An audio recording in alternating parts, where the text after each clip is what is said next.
The Idaho Vandal men, winners of 6 of their last 7, seem to be peaking at just the right time, headed into the Big Sky tournament. And the Idaho Vandal women split their road trip, but get just what they need in securing a first-round bye. Now both teams turn their attention to the challenge of winning 3 in a row to punch their ticket to the big dance. Inside the Vandals, next.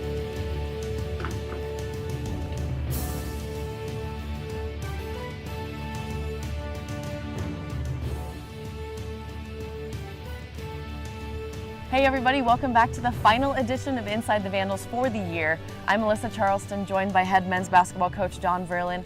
Tom Purvis is already on the road. He's in Reno. He'll be joining us later on in the show with head women's coach John Newley. But first, Coach, you have to be pretty happy with this 3-game homestand. You come out with 3 wins.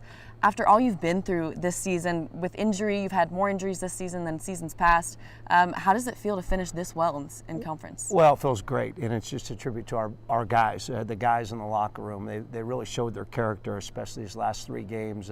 Beating Eastern at home the Saturday before last, and then playing against a very good Weber State team on Thursday. And I was really proud of our guys to re-energize and renew themselves and get focused in on the task at hand versus Idaho State. What a great performance. And as a coach, what you always worry about is after you've had a big win, like we did on Thursday night, is getting your energy back. And we had some things go on as far as senior night and the distractions of all the stuff that goes on. And our guys did a fantastic job of being ready to play, being focused, and finding a way to win that basketball game.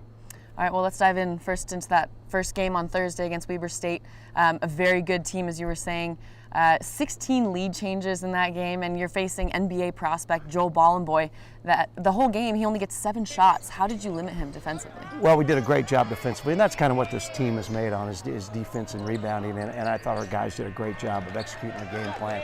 Nate Sherwood got the call to guard Joel, and he did an unbelievable job, watching the game film afterwards. He did a great job blocking him out. We really made it hard on him. I thought a number of guys did a really, really good job of not allowing him to get the basketball, fronting him in the post.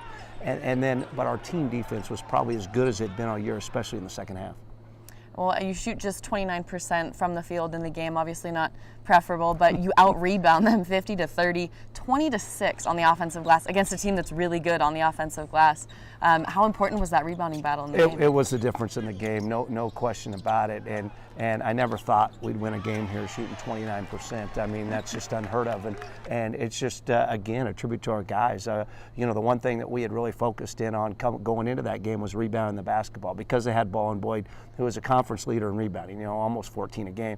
And our guys did a great job, and we dominated the glass. And like I mentioned after the game, we rebounded like men that game. And it was just a great performance by not only one guy, but all 5 guys. We don't have anybody in the top 10 in rebounding in the conference standings, but we got a lot of guys who can rebound it. Seems to be a pattern for you guys. Yeah, it does, and it's a good pattern to have. 40 seconds left in the game. You're tied up. Vic Sanders looks over to you on the bench, and we hear he calls his own number. He wants to take that shot.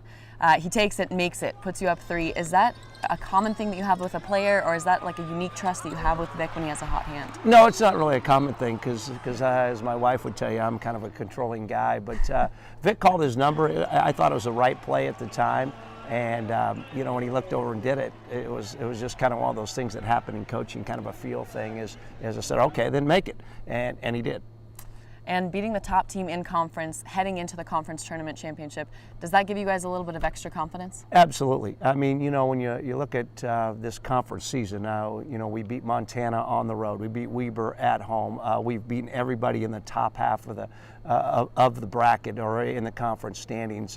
So yeah, it should give us a lot of confidence. And the thing that probably gives us the most confidence is we've got the most road wins of any conference team.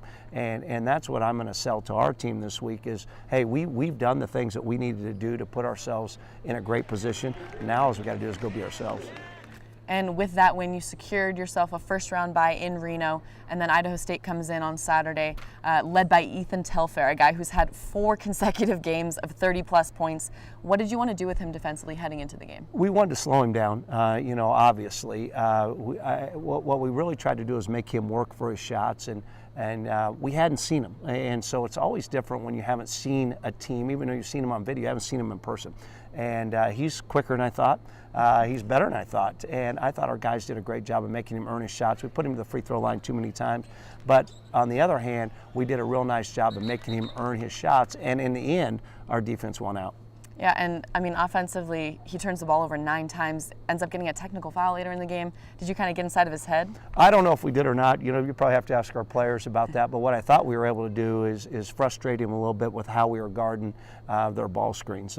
You know, we kind of changed our ball screen defense a little bit throughout the game, and I thought that really frustrated him. He wasn't able to get in his flow. And like you said, he turned it over 9 times. He lost his composure, got a technical foul that really hurt their chances to pull in an upset. So I was happy with our guys, the way they focused in and executed their game plan.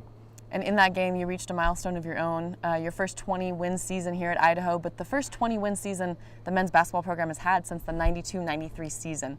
What does that mean for you personally, but also, you know, the Vandals basketball program? Well, for me, it's just one of those things. I mean, I never look at it as a personal milestone. You know, I take one game at a time. We're going to do the best we can, and at the end of the year, we're going to add them all up. But for our program, it's huge. You know, 20 wins has always been a benchmark of college basketball, and I think it was a great accomplishment for us to achieve. But you know, the most important things are these 3 games coming up in Reno. I figured you might say that. And all of your seniors were able to come in and have a positive impact in that Idaho State game. Talk about their impact on the program and what you'll miss about them. Well, 3 great seniors, 3 kids with a lot of character, all of them with a very high work ethic, and all of them stand for the right things. And they all been here a different amount of time. Paul Mapawa has been here 3 years. You know, and Paulin's probably the guy I respect the most, because here's a guy who started last year, hasn't played a lot this year, but he hasn't changed his demeanor. He's worked hard every single day, and he's made us a lot better, and he's already graduated from college. So he's done a lot of really good things. Nishan George, a junior college transfer, been here 2 years, didn't play a lot last year, started some this year, now is coming off the bench. And again, another guy who has just come to work every single day, hasn't let his ego take over, which is huge, you know, after being a starter and then maybe not playing as much, and has been a great contributor for us all year long as our leading rebounder in all the games. And then Chris Sarbaugh, only been here 1 year, but probably has had the biggest impact on our team of any one player we've ever had. Well, he's Vandals head coach Don Verlin. We're going to take a quick break, but when we come back, it's finally that time of the year. We're talking all things Big Sky Conference tournament matchups with Coach Burland when Inside the Vandals returns.